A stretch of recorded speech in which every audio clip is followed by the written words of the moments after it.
Hello everyone, welcome to my YouTube channel study in Bengali. Daily current অ্যাফেয়ার্সের ক্লাসে তোমাদেরকে welcome. এখন আমরা 6 জানুয়ারি 2025 অর্থাৎ আজকের কারেন্ট অ্যাফেয়ার্স নিয়ে আলোচনা করব। দেখো, আজকের প্রথম প্রশ্ন, আমেরিকা যুক্তরাষ্ট্র কাকে সম্প্রতি প্রেসিডেন্সিয়াল মেডেল দিয়েছে? দেখো, ইউএসএ মোট 19 জন ব্যক্তিত্বকে কিন্তু প্রেসিডেন্সিয়াল মেডেল প্রদান করেছে। যে সমস্ত ব্যক্তিরা ইউএসএর নামকে সারা বিশ্বব্যাপী ছড়িয়ে দিয়েছে, অর্থাৎ ইউএসএকে সমগ্র পৃথিবীর কাছে একটা আদর্শ হিসেবে তৈরি করতে পেরেছে, সেই সমস্ত ব্যক্তিদের মধ্যে কিন্তু 19 জন ব্যক্তিকে এই প্রেসিডেন্সিয়াল মেডেলটা দেওয়া হয়েছে। ঠিক আছে, এখানে দেখো অপশানগুলো আমরা দেখে নেব।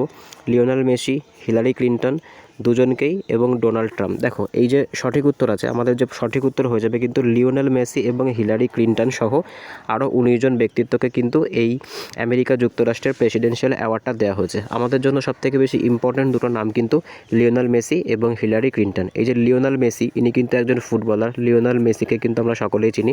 আর এই যে হিলারি ক্লিন্টন আছে, ইনি কিন্তু আমেরিকার একজন পলিটিশিয়ান, আর ইনি কিন্তু আমেরিকার রিপাবলিকান পার্টির তরফ থেকে কিন্তু একবার রাষ্ট্রপতি হওয়ার নমিনেশনেও দাঁড়িয়েছিলেন। ঠিক আছে, নেক্সট কোশ্চেন আমরা দেখে নেব।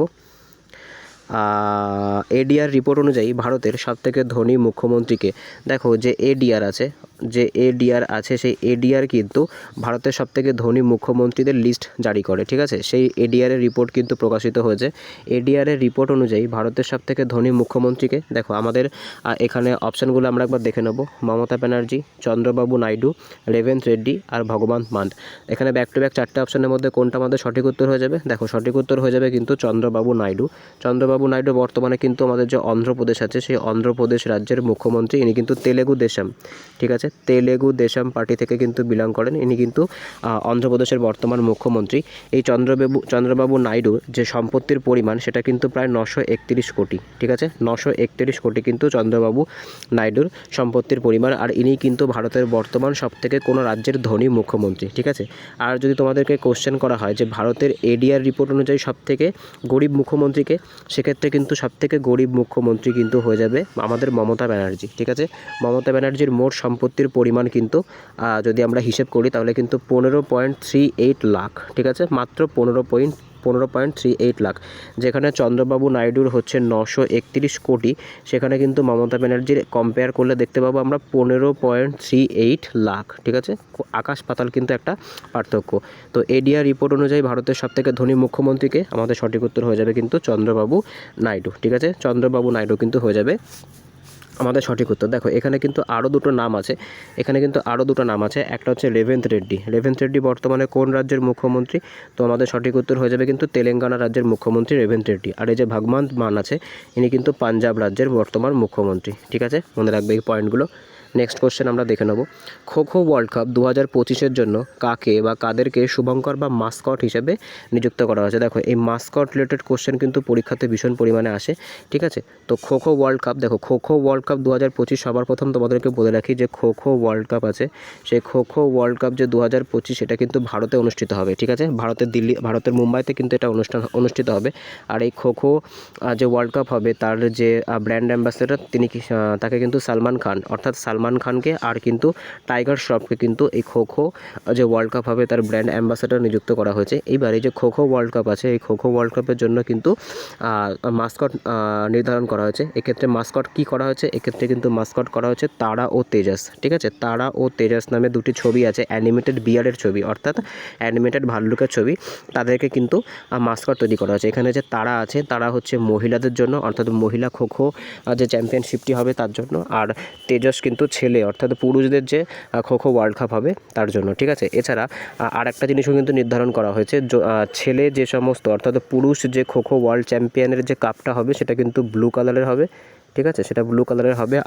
আর মেয়েদের যে খো ওয়ার্ল্ড কাপ হবে, তার যে ওয়ার্ল্ড কাপটা হবে সেটা কিন্তু গ্রিন কালারের হবে। এই কোশ্চেনটাও কিন্তু পরীক্ষাতে আসতে পারে। নেক্সট কোশ্চেন আমরা দেখে নেব। মহাভারতের আদলে তৈরি মহাভারত বাটিকা কোথায় তৈরি করা হয়েছে? দেখো, মহাভারতের আদলে তৈরি মহাভারত বাটিকা কোথায় তৈরি করা হচ্ছে? দেখো, সবার প্রথম বলে রাখি, এটা কিন্তু একটা গার্ডেন। ঠিক আছে, এটা একটা গার্ডেন। ভারতের যে দুটো মহাকাব্য, রামায়ণ ও মহাভারত, ঠিক আছে, সেই মহাভারতের মধ্যে যে সমস্ত ঔষধি গাছ, অর্থাৎ যে সমস্ত ঔষধি গাছের উল্লেখ করা হয়েছে, মোট 37টা এরকম মহাভারতের মধ্যে ঔষধি গাছের কথা উল্লেখ করা হয়েছে। সেই 37টা গাছকে কিন্তু এই যে মহাভারত বাটিকা বলে যে গার্ডেনটা তৈরি করা হয়েছে এখানে কিন্তু নতুন করে এখানে কিন্তু ওই গাছগুলোকে নতুন করে তৈরি করা হয়েছে, ঠিক আছে। নতুন করে তৈরি করা হয়েছে বলে কিন্তু গাছগুলোকে প্রতিপালন করে ওই গাছের কিছু চারা নিয়ে সেগুলোকে কিন্তু প্রতিপালন করে বৃক্ষে পরিণত করা হয়েছে। তো মহাভারত বাটিকা কোথায় তৈরি করা হয়েছে? আমাদের অপশানগুলি কী কী আছে? উত্তরাখণ্ড, ঝাড়খণ্ড, ওয়েস্ট বেঙ্গল আর উত্তরপ্রদেশ। আমাদের সঠিক উত্তর হয়ে যাবে কিন্তু উত্তরাখণ্ড, ঠিক আছে। উত্তরাখণ্ডে কিন্তু মহাভারত বাটিকা তৈরি করা হয়েছে, ঠিক আছে।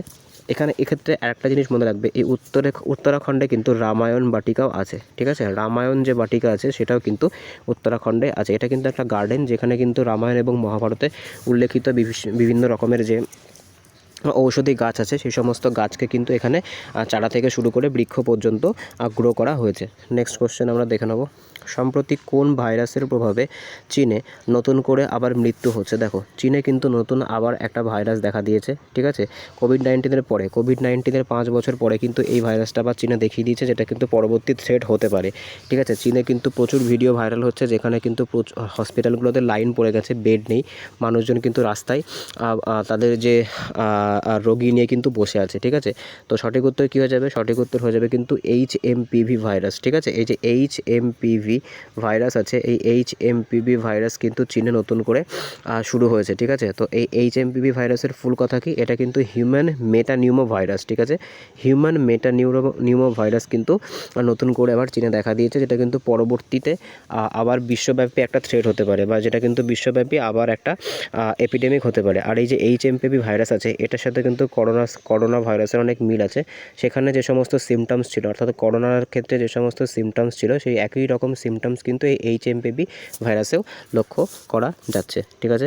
নেক্সট কোশ্চেন আমরা দেখে নেব, ভারতের জিডিপি এর আধার বর্ষ পরিবর্তন করা হয়েছে, ঠিক আছে। মানে এতদিন পর্যন্ত, ঠিক আছে, ভারতের যে জিডিপি কাউন্টিং হতো সেখানে কিন্তু 2011 আর 2012 যে জিডিপি ছিল তার কম্প্যারিজনে কাউন্ট করা হতো, কিন্তু এই কম্প্যারিজনটা কিন্তু চেঞ্জ করা হয়েছে, ঠিক আছে। এটা কিন্তু রিয়েল জিডিপি বলা হয়ে থাকে, ঠিক আছে। রিয়েল জিডিপির ক্ষেত্রে কিন্তু আমরা কোনো একটা বছরের জিডিপিকে আঁকড়ে ধরে সেটার পরিপ্রেক্ষিতে কিন্তু পরবর্তী বছরগুলোর কম্প্যারিজন করে থাকি। তো এতদিন পর্যন্ত কিন্তু 2011 আর 2012 সালের যে জিডিপি ছিল তাকে কম্পেয়ার করে কিন্তু আমরা বর্তমান বছরের জিডিপি ক্যালকুলেট করতাম। এক্ষেত্রে কিন্তু চেঞ্জ আনা হয়েছে, ঠিক আছে। দেখো এক্ষেত্রে কোন বছরকে নতুন আধার বর্ষ হিসেবে ঘোষণা করা হয়েছে? সবার প্রথম অপশান হচ্ছে 2021-22, 2022-23, 2023-24 আর 2000, এখানে একটু প্রিন্টিং মিস্টেক আছে, এটা 2011-12, ঠিক আছে। তো সঠিক উত্তর কী হয়ে যাবে? সঠিক উত্তর কিন্তু হয়ে যাবে 2022-23-এর যে জিডিপি আছে সেই জিডিপিকে কিন্তু আমাদের জিডিপি ক্যালকুলেশন, অর্থাৎ রিয়েল জিডিপি ক্যালকুলেশনের ক্ষেত্রে কিন্তু আধার বর্ষ ধরা হয়েছে, ঠিক আছে। আর এই জিডিপির ফুল কথা কি? জিডিপির ফুল কথা তোমরা সকলে জানো, গ্রোস ডোমেস্টিক প্রোডাক্ট, ঠিক আছে। নেক্সট কোশ্চেন আমরা দেখে নেব, ভারতের কোন রাজ্যে সর্বপ্রথম গ্রিন জিডিপি মডেল চালু হয়েছে? দেখো এগেইন কিন্তু এটা একটা ইম্পর্ট্যান্ট কোশ্চেন, আর এই কোশ্চেনটা তোমরা 100% কোনো না কোনো পরীক্ষায় দেখতে পাবে। দেখো ভারতের কোন রাজ্য সরকার সম্প্রতি গ্রিন জিডিপি চালু করেছে? এবার এই গ্রিন জিডিপি মানে কি?